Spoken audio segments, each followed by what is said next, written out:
അയോഗ്യതകളും മാർഗനിർദ്ദേശങ്ങൾ പുറപ്പെടുവിക്കുന്നു. അതിനകത്തെ ക്ലോസ് നമ്പർ 30 ബാങ്കുകൾക്കോ സർവീസ് സഹകരണ സംഘങ്ങൾക്കോ നൽകാനുള്ള കുടിശ്ശിക സർക്കാരിനോ തദ്ദേശ സ്ഥാപനത്തിനോ നൽകുവാനുള്ള കുടിശ്ശികയിലേക്ക് എഴുതാൻ കഴിയില്ല.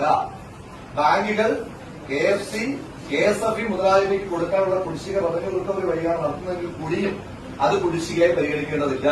അതായത് കേരള ബാങ്കിനേക്കാൾ കൂടുതൽ സംസ്ഥാന സർക്കാരിന് നേരിട്ട് നിയന്ത്രണമുള്ള KSFEയിലെ പിന്നെ നമ്മുടെ ലയബിലിറ്റി പോലും ഫിനാൻഷ്യൽ ലയബിലിറ്റി പോലും ഇതിൽ അയോഗ്യതയായി നിർദ്ദേശിക്കാൻ കഴിയില്ല. ഇനി വക്കീല് വേറെ ഏതെങ്കിലുമൊക്കെ ചട്ടം പറയുന്നുണ്ടെങ്കിൽ ആ നിയമം പറയുന്നുണ്ടെങ്കിൽ ആ നിയമം വാദവും പ്രതിവാദവും ആകേണ്ട സ്ഥലത്തിന്റെ പേര് കോടതി എന്നാണ്. നിങ്ങൾ ജഡ്ജിമാരല്ല, നിങ്ങൾ ഇലക്ഷൻ കമ്മീഷൻ ഉദ്യോഗസ്ഥന്മാരാണ്. വക്കീൽ പറഞ്ഞപ്പോൾ ഞാൻ കിട്ടിയല്ലോ, ഇനി ഞാൻ പറയട്ടെ. ഇലക്ഷൻ കമ്മീഷന്റെ ഉദ്യോഗസ്ഥന്മാർ എന്ന നിലയിൽ ഇലക്ഷൻ കമ്മീഷൻ മുന്നോട്ട് വെച്ചിരിക്കുന്ന നിർദ്ദേശമാണ്, ഞങ്ങൾ പറഞ്ഞതല്ല, ഞങ്ങൾ ആവശ്യപ്പെട്ട നിർദ്ദേശമല്ല. ഇലക്ഷൻ കമ്മീഷൻ ഇതാണ് യോഗ്യത, ഇതാണ് അയോഗ്യത എന്ന് പറഞ്ഞൊരു സർക്കുലർ മുന്നോട്ട് വയ്ക്കുമ്പോൾ ആ സർക്കുലറിന് പ്രകാരമാണ് ഞങ്ങൾ സ്ഥാനാർത്ഥികളെ പ്ലേസ് ചെയ്തിരിക്കുന്നത്. അതിനകത്ത് ഏതെങ്കിലും തരത്തിൽ മാറ്റം വരുത്തുകയാണെങ്കിൽ മാറ്റം വരുത്താൻ കഴിയുന്നത് ഇലക്ഷൻ കമ്മീഷനല്ല. അല്ലെങ്കിൽ നിങ്ങൾ 7/11/2025 ശേഷം പുറപ്പെടുവിച്ചിട്ടുള്ള മറ്റൊരു സർക്കുലറായിട്ട് തേടി വയ്ക്കും, നിങ്ങൾ തേടി ഞങ്ങൾ അത് കേൾക്കാം.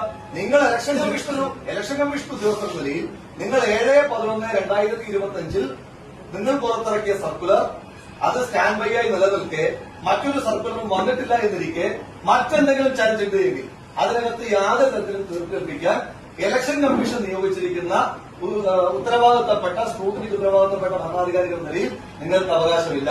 ഈ പറയുന്ന വാദങ്ങളിൽ എന്തെങ്കിലും കഴമ്പുണ്ട് എങ്കിൽ അത് ചലഞ്ച് ചെയ്യപ്പെട്ട സ്ഥലം കോടതിയാണ്. അതിനാൽ നിങ്ങൾ പുറത്തിറക്കിയിരിക്കുന്ന സർക്കുലറിന് പ്രകാരം മത്സരിക്കുന്ന ഒരു സ്ഥാനാർത്ഥി അയോഗ്യനാക്കാൻ കഴിയുകയില്ല. നമ്മുടെ വാദം ഈ സർക്കുലർ ആക്ടിന് വിരുദ്ധമാണ്. ഇലക്ഷൻ കമ്മീഷൻ ഉത്തരവിറക്കിയത് is not on our any sort of compulsion. ഞങ്ങളുടെ കമ്പൽഷനിലല്ല ഇലക്ഷൻ കമ്മീഷൻ സർക്കുലർ ഇറക്കിയത്. ഇനി ഇലക്ഷൻ കമ്മീഷന്റെ സർക്കുലർ അതില്ലായിരുന്നെങ്കിൽ we were having an opportunity to place one another candidate. അതല്ലെങ്കിൽ ഈ കാൻഡിഡേറ്റിന് എന്ത് ചെയ്യാമായിരുന്നു? റവന്യൂ റിക്കവറി ഒഴിവാക്കാനുള്ള സാഹചര്യം ഉണ്ടാകുമായിരുന്നു. ഈ സർക്കുലർ വരുന്നത് എങ്ങനെയാണ്? ഈ സർക്കുലർ വരുന്നത് തന്നെ ഈ രാജ്യത്ത് ഇലക്ഷൻ കമ്മീഷന് കിട്ടിയിട്ടുള്ള നിരവധിയായ പരാതികളുടെ അടിസ്ഥാനത്തിലാണ് ഇലക്ഷൻ കമ്മീഷൻ സർക്കുലർ ഇറക്കിയിരിക്കുന്നത്.